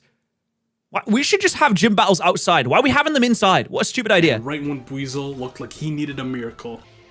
Rain? Oh my god, look at the woodwork on that. That's gonna be so expensive. They live there as well. God, is some heritage just getting blown up? This must happen all the time. Cinema. Weasel got Swift Swim. So even though Force Palm Pair I can't trust the weather, am I right? slowed him down, now he was right back up at net even. So then Lucario readied up a final Bone Rush, and Weasel loaded up a final Water Pulse in his Aqua Jet. What? Whoa. Who said you could combine moves like that? In the sun as well? Oh my god. Sorry, the rain? The opposite. They're in the rain as well? And they clashed into each other full power. Ending the match with the winner being no one. Now what happens? Nah, fuck it, just have it. We'll let it slide. Like, I like your vibes, Ash. I wouldn't have given Paul that, but you know, I like you. We'll do a little cronyism. Wow. Cinema battle, W message about self-confidence, but a draw? I can't That's a bit... He didn't win. He did not win. That's a bit Mickey Mouse give there. a draw higher than a 5, bro. But it was a good battle. I'ma go for it. And bring in them boots, bruh. You know, it's moments like this that really make you wonder why Ash never uses Protect. And speaking of protection, this video is sponsored Seriously? by Proton VPN. I feel like Protect the would be most so good. private VPN I in the love world with over Proton. 100 million users. If you value your He's my privacy online, favorite listen up real Team quick, 'cause these Galactic guys are admin. legit. Proton operates out of Switzerland, which you already know is solid with Switzerland. I heard things are really expensive there. Is like Kalos and Megas, you know, they just go together. And with Proton, you get fast, stable connections, no bandwidth limits, and access you get to over fast, stable 50,000 connections? servers in over 100 countries. Smooth 100 4K countries? streaming, protection against ads and trackers, all of that. Whether you're All of gaming, that? traveling, or just And those watching muscles something too? online, Proton keeps everything running without that feeling of, am I being tracked right now? And if you're trying to watch a show that's He's right behind me. on the site but not available where you're at, Proton makes it easy. Pick a server, connect, and boom, your catalog opens up. Your connection stays fully private too. It's like using You guys know that you can't use Imgur in the UK anymore, or Imgur. How do you say it? Is it Imgur? Imgur. You can't use it in the UK anymore. You have to use a VPN to go on it. substitute against the internet. And the best time to try them out is right now during their Black Friday deal, where you can enjoy a whopping 75% off of new subscriptions. So what are you waiting for? Head to protonvpn.com/Wheezy and level up your privacy today. Now let's get back to it. 75% off? You want a piece of this? A piece of Crasher Wake? No, I'm alright. God, he's. I would say a dad bod, but I feel like Crash Awake has an elevated bear bod instead of a dad bod. Because a dad bod is more. A dad bod's not going to have those kind of pecs. They might have the gut, but they're not going to have the pecs. It's like dad bod plus. Or dad bod super form. I'm not a little man, and I have an electric type and a grass type. So when I battle you, you're gonna lose. Sadly, Wake is very busy today because he's a judge at the Krogunk Festival. Yo, The what? The Krogunk Festival? What do they do being there? a gym leader is so lit, bro. You just fight and do side quests. Like, why is this guy judging a beauty pageant for these fucking frogs? And why do they love Brock so much? It's incredible. Those fans haven't seen anything yet. What is that? And speaking of Krogunk, I need Oh my god, look you at guys this to pause swag the on fucking this guy. subscribe button. That shit is fucking trash. Y'all get the point though. Nah, let's get to the battle. The 3v3 starts with Gyarados versus Pikachu, and an early Thunderbolt does absolutely nothing. What? Come on, guys. What's he got? A Wakanberry? And you know what we do when Wait, me, I think that gets racist. I don't know. He's just doing a cosplay. He's just doing a Bolt cosplay. fails. Like if I dress up as a Navi from Avatar, is that what they're called? Navi? Oh my god, or no, that's the fairy from Zelda. If I dress up as the Avatar from Avatar, that's not racist. Like clockwork. And what do you do as a water user against an electric type? Slam one of these bad boys right here and Bob's your uncle. Ash, who's been making great switches this season, decides to pivot to Turtwig. Little did he know Nice. that Wake's Yes, got the good idea. Solid idea, Ash. Oh my god, he's got counter to moves. the counter. Broski's got Sludge Bomb and Ice Beam. So Ash says, yo, fuck all that shit, and switches again to Buizel. Yeah. I mean, I get it. Ice beam and all that, but not great. Can't Quagsire have water absorb as well? Buizel goes in for an Aqua Jet, and Quagsire decides to counter again with Ice Beam. Hey, get a load of this guy, huh? Somebody didn't check the scouting report. Come on, man. That shit's his bread and butter since the performing days.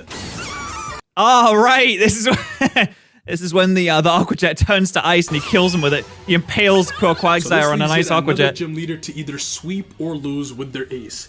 And first things first, he shows what that float means in Floatzel. This Farragon Scarf ain't just for show. Even a super strong move like Giga Impact wouldn't have any effect either. Okay, I feel like Giga Impact would have done it Oh, actually. remember that legendary Aura Sphere Water Pulse thing that Buizel learned? Fucking hell. Hit with your own move and confused. Double homicide. Ash got Monster Spare and he actually surprisingly played it safe and brought Pikachu back in.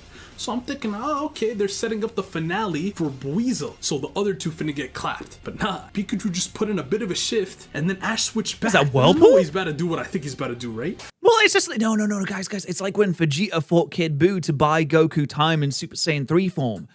It's just to buy him time for Buizel to come back in. So Buizel, in this situation, is Super Saiyan 3 Goku. Ah, see, look at that. Look at that. Wow, good job, Weasel. I'm well proud of him. What? Oh Good job. we did it. There was switching, there was creativity. That was a good battle. Well done. It's a 10 out of 10. 10 out of 10. Obviously Yeah, don't good make job, it. Ash. Wow. Fantina Light Breath. Hey, they say home is where the heart is, so she must be pretty heartless. I'm trying to say she's never home. These niggas pulled up on her like 3 times right to the door. Closed, closed, closed. But She's busy, being French or to be something. fair, she moves Hollywood because she is Hollywood. She's a gym leader and a top coordinator. The duality, bruh. And once again, we find Ash battling her in a practice match outside. Not gonna lie, he getting in too many reps for my liking, but I digress. Ash realizes early that Fantina got a tendency in battle, putting her opponent to rest with hypnosis and then fucking beating the shit out of him. She does it to Weasel and to Chim. Sorry, I was a little sleepy. I didn't know I was getting smacked over the head 15 times with a steel girder. And just as Pikachu looks like he's doing a little something with Thunderbolt. Alright, bro. I know how this ends. What's with these mid-battle evolutions? Is anyone surprised? Okay, spam and hypnosis. I mean, can we say that's cringe? Can we say, guys, sleep clause, actually in Smogon, there is a rule called sleep clause, and you're breaking it, Fantina. And she'll say, "Le, what are you talking about?" Yeah, Weezy. Shut the fuck up, Joey. So a couple days pass and they run it back and it starts with Weasel versus Gengar. Don't use a normal Oh no, that's not great. move. Don't use a normal move. Nah, he's not stupid enough. Like, surely Ash has been, he's had a lot of experience with Gengar. He would never make a stupid mistake like that. Don't use a normal move. Sonic Boom. Gengar also has Okay. hypnosis, so the floor is Ash's No, it's all right. It sounds. It'll hurt his to ears. reveal his counter. Use water gun and spin. And I ain't gonna lie, that shit is surprisingly effective. It All right, let's. Oh, all right. Oh, okay. Cool. How is he still spinning like that? defends and it attacks. Ooh la la, mon ami. Very chic, very demure. I think we should call your special move the counter shield. Shit, I ain't gonna lie, everything sounds hard in French, man. Don Lumios da. Never mind. The two The counter shield in French? Ooh. Okay, well, what does it sound like in French, actually?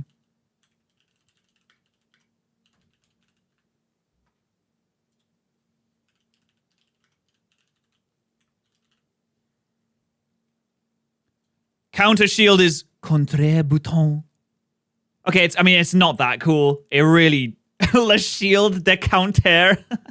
of them then collide Yeah, with it's not Nightshade that and cool, Water actually. Pulse, leaving one of them still up and one of them not. It was a good thing she's not overreacting. Fantina switches to Miss Magius and Ash opts for Chimchar, and you'll never believe what he does. Spin and then use flamethrower. Flamethrower while spinning. Okay, yeah, I mean, it worked before.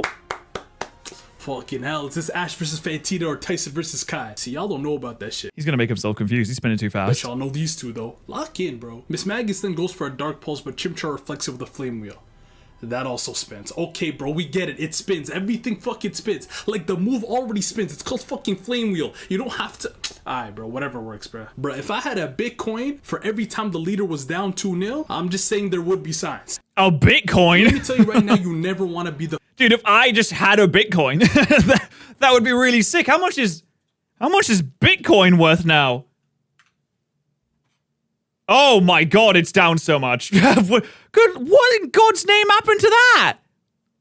What's happening? All right, well, you know what? It happens to the best of us, guys. Sometimes we have some bad months. That's all, guys. I don't have any Bitcoin, so I'm not too sad, but I'm sure other people are very sad about that. Because they always come out doing the most. Trying to raise up some hot air balloons in the stadium or something, I don't know. Goodyear must be watching. Because I get it, you can take a Thunderbolt, but why the hell are you psychically removing the paralysis, conjuring up a Will-O-Wisp, psychicking that to turn into Prime Ang? Oh my god, oh, I'm sorry, you psychicked it and made it spin.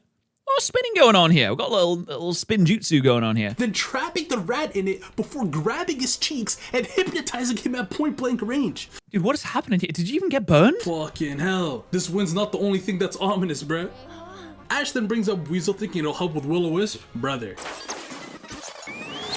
Chimchar's Why is this Drifblim so ridiculously last strong? up, and he comes in hot with that flamethrower. Drifblim tries to counter it with Will-O-Wisp, but it just strengthens the flamethrower. Nah. All right, that's okay. I'm not gonna Cool, lie, cool. As a kid, seeing any fire that was not orange, raps, bro. Brother, I'm trying to firebend everything and everyone, but my That's true. If it's blue fire, then it's Jova bad. daydreaming ended early. Red fire and orange fire is like it might like hurt a little bit, like it's kind of warm, but like whatever. Blue fire kills instantly. Chimchar uses Dig to dodge an ominous wind, then he jumps up out, grabs Drifblim, and slams him before point blank flamethrowing him right in the face. And just like that, it was finito. Okay, my a lot goodness. to unpack here. Good strategy. Fantina did have guys on the team. Counter Shield's pretty lit, a bit spammy, and he needed a rematch. I'm feeling a slight 7, but... Invisible fire is the best. I learned this in middle school science class, which is we had a Bunsen burner. And you could go from like regular flame to like the blue fire, and if you opened it all the way so it was getting all the gas, it would turn invisible. And my science teacher was like, "Yeah, that's the strongest one. It's the hottest one, the invisible fire." Which is, quite sad because you can't really represent that very nicely in media, can you? Bring them legs in. Up. At some point, we need to have it fucking standards. Thunderbolt on Onyx, we let it slide. Digging a Drifblim for the knockout? Brother, no. Wait, hold on. Okay, but he didn't hit him with the dig. He hit him with the flamethrower, right? So you just dig in to position yourself. I actually think it's a respectable tactic. If you're using the dig for positioning rather than for offense, and then follow up with a flamethrower afterwards now that you got closer because you launched out of the ground, and they're not aware of you, that's pretty... Dude, you have sneak damage. You're playing Skyrim? You're the stealth archer at that point. Rock up to the gym, and surprise, surprise, no gym leader. Instead, they found one of his employees that can't sleep because Darkrai cursed the whole city to have eternal nightmares while Byron's out training on Iron Island. All right, well, I'm sure he didn't mean it, though.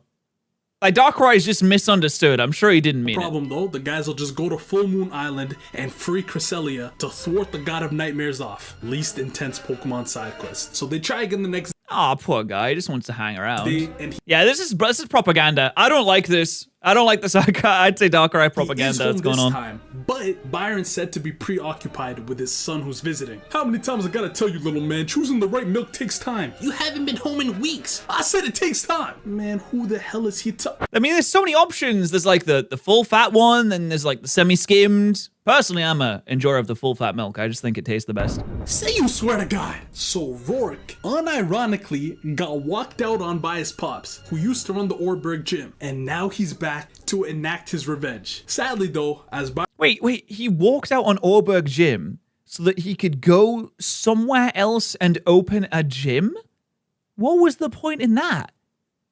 Like, that's being a deadbeat, but also for no reason. Byron said, Just because you're my son doesn't mean I won't whoop you. and he whooped Oh my god, okay, a little bit of abuse going on there. him, man. That whole unstoppable force in Pokemon has so many deadbeat parents. It's not just Pokemon. It feels like anime in general just has beef with parents. I don't know why either. movable object, bro. Forget it, bro. Those headbutts are wash, bro. He gave him a nice fatherly whooping. Luckily, though, their battle did get interrupted by Oh my god, imagine your dad has Bastiodon. God, that'd be so embarrassing. who else, but a common enemy can heal any feud, and somehow Byron gaslit Rourke into believing that him leaving was to let him grow into the man that he is. Man, shut your ass. Yeah, because obviously you can't grow into a strong individual if you have a loving parent. They need to abandon you so that you can struggle even more. So, It's all about struggling and being sad. and I wish the actual battle was as dramatic as this prelude, but it just wasn't, bruh. Byron leads with Bronzor that has Heat Proof and Rain Dance to neutralize fire types as much as possible. Right, fair enough. Chimchar back to start, but at a certain point, it's a fucking Bronzor, bruh. T.O. Next was Steelix versus Buizel, You guys know that Bronzor has like 18 base attack and special attack. It's ridiculous. and like father like son, that Screech is a little too devious, bruh. Steelix then grabs him with an Iron Tail, lobs him into the air before slamming him down in the dirt. Thank you for joining us today. That was pretty sick though. That was a really cool combo. You should clip that. Chimchar comes back in and starts digging around like a little fire monkey bull trying to avoid Steelix's onslaught, but isn't able to get a clean hit in. And then some bullshit happens. All the digging weakened the ground enough, causing Steelix to fall through the dirt. Oh man, too many burgers there, Silix. It happens to the best of us. Leaving Chimchar to finish the job with Flamethrower. And then finally, Bastiodon comes out. Monkey's on his And does nothing because Bastiodon does nothing. Bastiodon has never done anything. I don't think Bastiodon has ever used a move before. last leg, so one metal burst and it was a 1v1. And making his gym battle debut, in comes Gliscor. Bastion's defense was hard to crack, and Gliscor was getting juggled with Iron Head like Maradon in the warm-ups. To be Iron Head? Okay, realistically, if the Gliscor just flies in the air and just like spams Earthquake a little bit, what is he gonna completely do? honest, Gliscor was getting his ass beat, but Ash got crafty on him with a sand attack into a Fire Fang, and Bastiodon was dealt with. Pretty strategic. WP Okay, battle lore, solid. but the battle itself was nothing too memorable. I'd say I don't want to spam 7, so 7. I'll just give it an 8. No Mickey. Candace with an I, you know, to make it like ice, like icicle badge, like ice type. Nice, bro. Anyways. Wait, she's a gym leader? All you need to know is that Candace is a teacher, she's tight with Zoe, and Brock's in love. Boy, I know what it feels like to have a gym without a lot of challengers around. You're the first fucking gym, big man. Who are we lying to? Anyway, she runs the only 4v4 in the Brock, you don't have a gym. At this point, you've left for like, what, 4 years? You can't say you're a gym leader if you quit years ago. region, but it might as well have been 3v3. Cause Sneasel was not doing shit. Grotto just had to tear through the ice floor with Rock Climb and fucking slam it for the Oko. Candace then sent out Medicham. Hold on, bro. There's a fucking polar bear in Arlington, Texas here. Shit doesn't even work, bro. It's not polar. That's the Yeah, what are you even doing here? Is it your icy disposition that has allowed you to be in this gym? point. There's a fucking grizzly bear in Yukon, Canada, bro. Why is there a fighting type here? Maylene, she's mogging you, bro. But Ash doesn't overcomplicate it. Staraptor comes out, and although they're humorous with a beta scrapping, when Brave Bird hits, say goodnight. And the next up is Snow.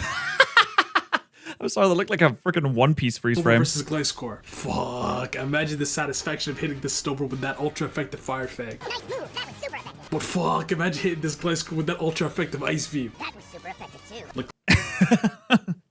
That was super effective too. Yes, Brock, we know the type chart. We understand. It was too serious. Icy when moving like sheer cold, bro. Why is he in the wall like that? Chip. Dude, they are destroying gyms wherever they go. Oh my god.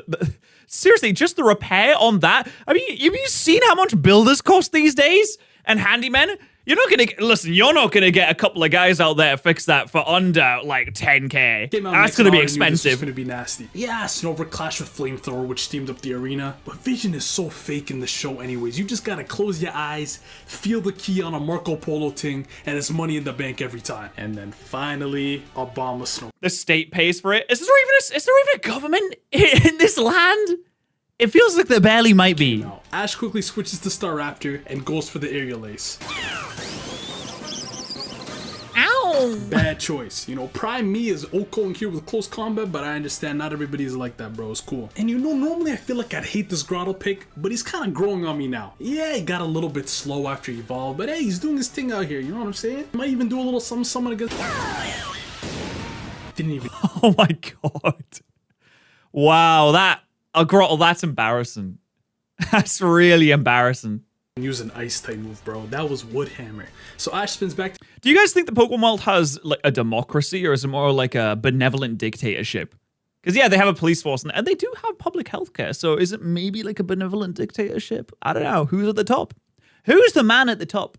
Is it the deep state? The Chimchar, and after running the calculations from the first 10 seconds of battling, I came to the conclusion that the monkey is fucked. But Gen 4 Ash never ceases to amaze me. This guy breaks an icicle and starts riding it while using Flamethrower. An ice skating chimp breathing fire at the abominable snowman. Oh, his feet are gonna be so cold though. Oh, he's gonna have cold feet. I'm not even trying to be funny, this shit is low-key peak. Chimchar then packs it all on one last flame wheel, and despite Abomasnow's effort to hold it down, it was just too much for his ass to handle. Wonderfully done, creative as always, W Monkey, not gonna lie, 9 out of 10, no. The champion was the leader, but what exactly about being good at Pokemon battling means that you can handle the day-to-day of running a country?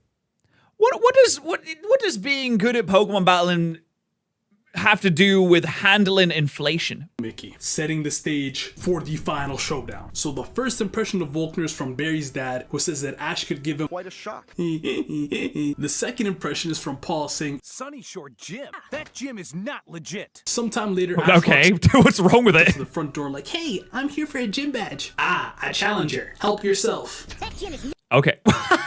Wait, what? You're just gay? not legit. Okay, I'm understanding it now. Is this allowed? Like, surely the government's got to crack down on this. This seems like some seriously illegal activity. If Maylene had low confidence, Volkner was just fucking depressed, bro. His boy and E4 member Flint tries to connect Ash to him, but he's just so sad, bro. Fuck battling, bro. What a drag. Just take one of the badges, dude. I'm done. Oh my god, he's Okaroon when he's in his powered up form. Turns out back in the day, Flint and Volkner were childhood rivals, and after they grew up and Flint left Sunnyshore's to pursue the Elite Four, Volkner stayed behind and held down the gym. But he just lost his spark over time. He focused on setting up the solar powering system in Sunnyshore's instead. Whoa, solar panels. Guys, hey, hi, I am Daniel, and I've recently had solar panels. Oh, God, they're so cool. It's energy that falls from the sky. So sick. But after that was done, he just felt like a shell of himself. And even now, bro was not budging. Ending his monologue with, What a day. Beautiful. I'd like you to leave. nah, fair. All right, thanks, Nah, man. fuck me, I guess. The only way they're able to get through to him was through a battle between Flint and Ash. And don't get it twisted, Flint was beating the fucking mess out of him, but something about that spark between Ash and Pikachu just took Unk back to his glory days. That ride or die energy between rat and human is just a bond only few will understand, bruh. So Volkner That's cute, though. snaps out of it, and they Especially since he has a Pikachu and Volkner also has a Pikachu. He's like, hi, you remind me of when I was the young. next day. But before they can even get into the meat and potatoes of the battle, Team Rocket, and just bear with me now, turns off the power in the city and turns the main solar tower into a fucking rocket ship and start flying away. I'm not joking, bruh. Guys, look at the power of solar energy. This is literally Flint falling off the rocket ship. Oh my god, he's dead. But hey, at least Growl evolved. So they deal with Guys, you shouldn't be hanging on to the panels like that. It's bad for the panels. So yeah, you should probably let go. But obviously the gym got fucked, so they ran it back in like a week. Electivire starts off and Ash sends out Torterra, which would be a phenomenal counter if he didn't have Ice Punch. Ooh, tough, yeah. Pikachu Yeah, then not gonna like comes that. out and tries some Thunderbolts, which is normally Cash Bro, he's got Motor Drive. What are you doing that money, for? but Electivire's got Motor Drive. So not only That's why they call me the Noah. do these not do shit, but he speeds up Electivire to being the fucking Flash. Holy shit. Ash gets some luck on his side now though, because after hitting an Iron Tail, Electivire got paralyzed by static, and with him slowed down, Pikachu was able to bonk him on the head and knock him out. Jolteon then came out and so did Infernape, and I've never seen a monkey fight a dog, but god damn he beat the brakes off of him. Just swat. Of course, a monkey is always gonna beat a dog in a fight. Let's be honest. Like shadow balls like they're fucking flies. Like, of equal size, if they're equal size, the monkey's got it. As much as I love dogs, the monkey's got it. If they're of equal like size, weight, Cutting him all into that. the roof. And bro, every day aura farming, brother, we see the fit, bro. Save it for the end. He is about to save it for the end, I ain't gonna lie to you. Luxray then came to the fort to try and turn this shit around, but Pikachu was holding his own, hitting a nice barrage of Iron Tails. Unfortunately, he may have tried too many, because Luxray nyammed on one of them with Thunderfang and blasted the rat into the wall, leaving the final matchup of this gym badge run to be between Infernape's got Luxray it. and Infernape. Gen 4 team final boss right here. These brothers are the cornerstones. We all know this. These are the pieces you build around. And it was an absolute banger. Beam clashes, evasive double teams and digs, the Iron Tails, and just as Luxray is about to put the nail in the coffin. Oh, no, come on. What's going on here? Yes. Oh. Yes, sir. Dim the lights. Wait, is this Blaze? Oh, it's his Blaze ability. The eyes and turn on the motherfucking heat. He wasn't even tripping on some wild shit this time. He's one Super Saiyan He 2. looked a little fried, but they were locked in. And from there, I'm not gonna lie, you gotta just get out the fucking way. Mach punch to the face just to set the tone, and a flame wheel the size of the London Eye, barreling towards Luxray to put an end to this run at last. Blaze. Need I say more? 9 out of 10. Dude, Infernape's so sick. Infernape really is so Not cool. Mickey. And that's that. I appreciate y'all for watching. Subscribe so you don't miss Unova. Y'all been scaring me in the comments a little bit about it. And if it's anything Yeah, I genuinely, I know nothing about Universe, so this will be my first reaction to it. I'm excited to see how it goes, though. Should be good, guys. Should be very good. Are we gonna raid my good friend Shady Penguin? Because I feel like is he live right now? I'm pretty sure he's live right now, right? Yes, he is. All right, let's raid Shady. Raidy Shady. Thank you so much for watching, guys. I hope that you did enjoy it. I'll see you guys a little bit later. Go over to Shady's stream, be polite, be kind, and I'll see you guys a little bit later. Bye.